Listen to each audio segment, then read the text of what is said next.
নমস্কাৰ, মই জ্ঞানশ্ৰী বৰা। মই ডক্টৰ হিমন্ত বিশ্ব শৰ্মা দেৱক দুটামান কথা ক'বলৈ বিচাৰিছোঁ। প্ৰথমতে শুভেচ্ছা। আপোনালোকে ৰাইজৰ সমৰ্থন লাভ কৰিছে আৰু চৰকাৰ গঠন কৰিবলৈ আগবাঢ়িছে। গতিকে অনাগত দিনত ৰাইজৰ পক্ষত কামবোৰ কৰি যাব বুলি আশা ৰাখিছোঁ। দ্বিতীয়তে আপোনাক দুটামান কথা সোঁৱৰাই দিবলৈ বিচাৰিছোঁ। এইবাবেই কাৰণ কালি আপোনাৰ প্ৰেছ মিটত আপুনি মোক তাচ্ছিল্য কৰি দুটামান কথা কোৱা দেখিবলৈ পালোঁ। এই নিৰ্বাচনটো মোৰ প্ৰথম নিৰ্বাচন আছিল। মৰিয়নি সমষ্টিৰ পৰা ৰাইজৰ দলৰ আৰু বিৰোধী মিত্ৰজোঁটৰ সমৰ্থিত প্ৰাৰ্থী হিচাপে মই নিৰ্বাচনত অৱতীৰ্ণ হৈ লাভ কৰিলোঁ 52,792টা ভোট।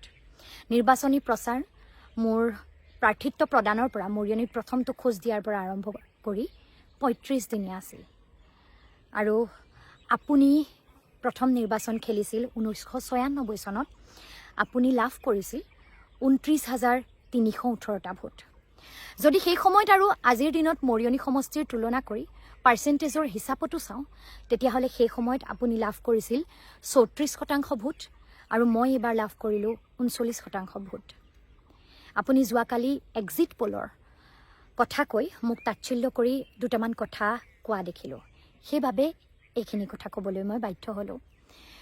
প্ৰথম নিৰ্বাচন মই নিজেই মৰিয়নিত জন্ম লাভ কৰা নাই। মোৰ বংশ পৰিয়াল কোনো আত্মীয় স্বজন মৰিয়নিত নাথাকে। তাৰ পাছতো দলীয় সতীৰ্থ বিৰোধী মিত্ৰজোঁটৰ প্ৰতিটো দলৰ সদস্যসকলৰ কষ্ট আৰু ত্যাগৰ ফলত মই এই ভোট পাবলৈ সক্ষম হ'লোঁ মাত্ৰ 35টা দিনত।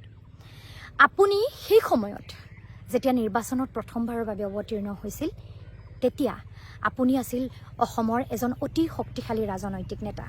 তাৰ আগত আপুনি কটন কলেজৰ 3বাৰকৈ সাধাৰণ সম্পাদক হৈছিল। আপুনি কংগ্ৰেছ কৰিছিল আৰু সেই সময়ৰ অসমৰ আটাইতকৈ শক্তিশালী নেতা মুখ্যমন্ত্ৰী হিতেশ্বৰ শইকীয়াদেৱৰ চৰণত পৰি আপুনি নিজৰ ৰাজনৈতিক যাত্ৰা আৰম্ভ কৰিছিল। আপুনি তাৰ আগত আলফাও কৰিছিল, আছু কৰিছিল, অসমৰ আটাইতকৈ ডাঙৰ শক্তিশালী ছাত্ৰ সংগঠন আছুৰ জৰিয়তে। আৰু সেই সময়ত আপুনি ধনবল বাহুবলেৰে শক্তিশালী হ'বলৈ আলফা কৰিও টকা খবৰ গোটাই ৰাইজৰ ৰোষত পৰাৰ অভিযোগো বহু মানুহৰ মুখে মুখে প্ৰচলিত। আপুনি সেইদৰে নিজক শক্তিশালী কৰাৰ পৰৱৰ্তী পৰ্যায়ত সেই সময়ত শাসনত থকা কংগ্ৰেছ দলৰ মুখ্যমন্ত্ৰীজনৰ চৰণত থিতাপি লৈ আপুনি নিজক অৰ্থনৈতিকভাৱে ধনবলে বাহুবলে শক্তিশালী কৰিও তুলিছিল। কেৱল সিমানেই নহয়, নিৰ্বাচনত অৱতীৰ্ণ হোৱাৰ আগত হিতেশ্বৰ শইকীয়াদেৱৰ চৰকাৰৰ দিনত আপুনি কংগ্ৰেছৰ বহু শক্তিশালী এজন নেতা আছিল। আপুনি দলীয় দায়িত্বতো আছিল, আপুনি যুৱ কংগ্ৰেছৰ বিভিন্ন দায়িত্বত আছিল আৰু সেই দায়িত্বৰ জৰিয়তে আপুনি যথেষ্ট শক্তিশালী অৰ্থবলেৰে বাহুবলেৰে শক্তিশালী এজন নেতা হিচাপে নিজকে প্ৰতিষ্ঠিত কৰি তুলিছিল। আৰু তাৰ পাছত আপুনি প্ৰথমটো নিৰ্বাচনত অৱতীৰ্ণ হৈ 34% ভোট লাভ কৰিছিল।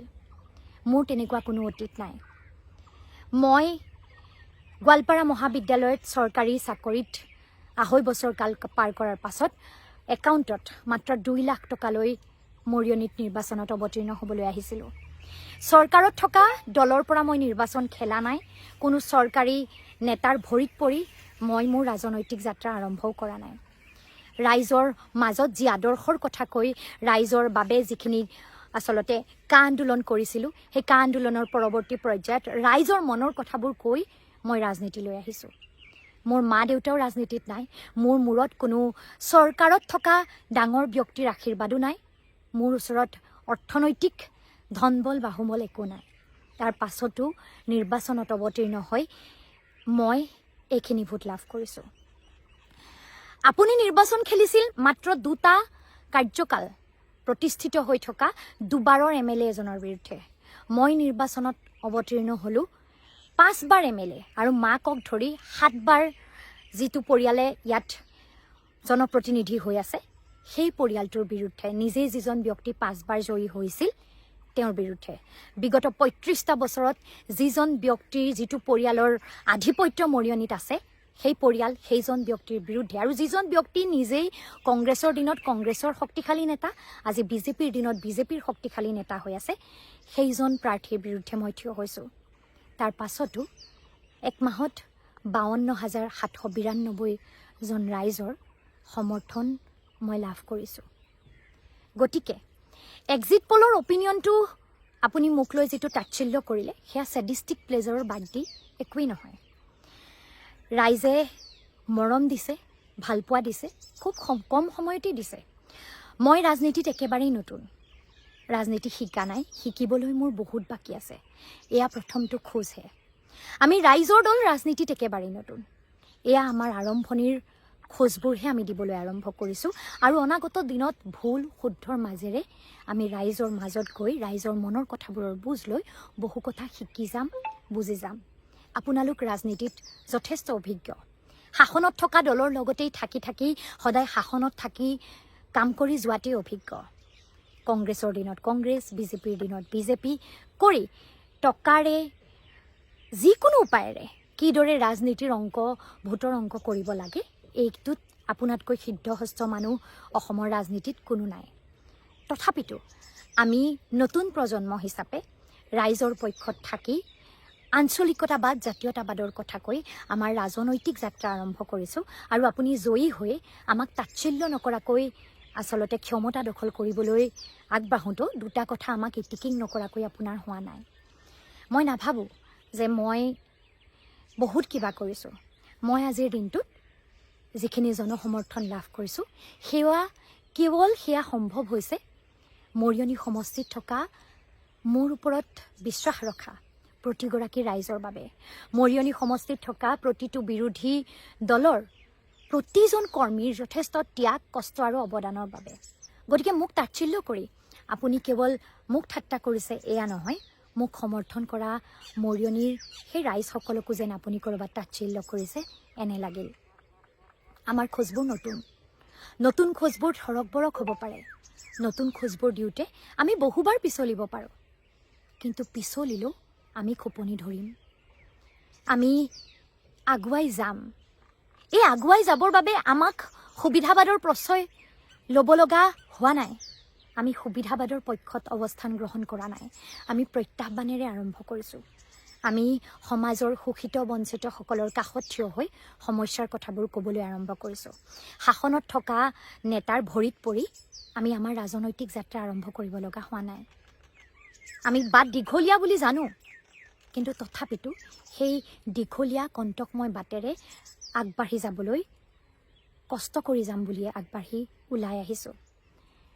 আজিৰ দিনটোত আমি আৰম্ভণিহে কৰিছোঁ। অনাগত বহু সময় আমাৰ আছে। যিদৰে আপুনি 34% ভোট লাভ কৰি আজিৰ দিনটোত হেট্ৰিক কৰিছে, চেঞ্চুৰী মাৰিছে, সেইদৰে আমাৰ ওচৰতো দীঘলীয়া যাত্ৰা আছে। কিন্তু ক'ৰবাত আপুনি ইমান সমৰ্থন লাভ কৰাৰ পাছতো প্ৰথম দিনটোতেই এক্সিট পলৰ প্ৰসংগত আমি কৰা মন্তব্যক লৈ ঠাট্টা মাৰোঁতে এটাই কথা বুজিলোঁ যে জয়ী হোৱা প্ৰাৰ্থীগৰাকীক মৰিয়নি সমষ্টিত যিজন প্ৰাৰ্থী ইমান বছৰ জয়ী হ'ল, মৰিয়নি সমষ্টিৰ পৰা যিজন প্ৰাৰ্থী এইবাৰ জয়ী হ'ল, তেওঁৰ কথা কৈ তেওঁক শুভেচ্ছা দিয়াৰ পৰিৱৰ্তে আপুনি আমাৰ কথা কৈ আমাক ঠাট্টা মাৰিহে সুখ লাভ কৰিলে, ছেডিষ্টিক প্লেজাৰ লাভ কৰিলে। গতিকে ক'ৰবাত সেইখিনিতেই আমি জয়ী হৈছোঁ।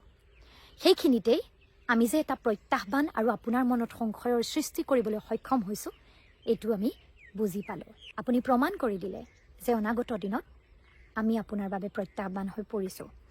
গতিকে অনাগত দিনবোৰৰ বাবে আপোনাক শুভেচ্ছা জনাই কওঁ, বিধানসভাৰ ভিতৰত বিৰোধীৰ সংখ্যা কম হ'ব পাৰে। বিধানসভাৰ ভিতৰত থকা মানুহবোৰে আপোনাৰ বিৰুদ্ধে সকলোৱে মাত মাতিবলৈ সাহস নকৰিব পাৰে। আপুনি একপক্ষীয়ভাৱে শাসন চলাম বুলি ভাবিব পাৰে, কিন্তু আমি সাৰে আছোঁ, আমি সাৰে থাকিম। বিধানসভাৰ বাহিৰত আমি আপোনাৰ প্ৰতিটো পদক্ষেপক লক্ষ্য কৰিম। আপোনাৰ প্ৰতিটো পদক্ষেপক ভুল হ'লে, ৰাইজৰ বিপক্ষত গ'লে সমালোচনা কৰিম আৰু বিপক্ষ এতিয়াও সাৰে থাকিব। আমি ৰাইজৰ দলৰ প্ৰতিগৰাকী কৰ্মী, আমি ৰাইজৰ দলৰ প্ৰতিজন সতীৰ্থ যুঁজিবলৈ ওলাই আহিছোঁ আৰু আমি এই প্ৰত্যাহ্বান সৃষ্টি কৰি অনাগত দিনবোৰত যুঁজিম। গতিকে আপোনালৈ শুভেচ্ছা আৰু লগতে সাৱধানো, ৰাইজৰ বাবে কাম কৰি যাব। ক্ষমতাত আহিলোঁ বুলিয়েই অহংকাৰী আৰু মতলীয়া নহ'ব। ৰাইজে চাই আছে, নতুন প্ৰজন্মই চাই আছে। ধন্যবাদ জনাইছোঁ।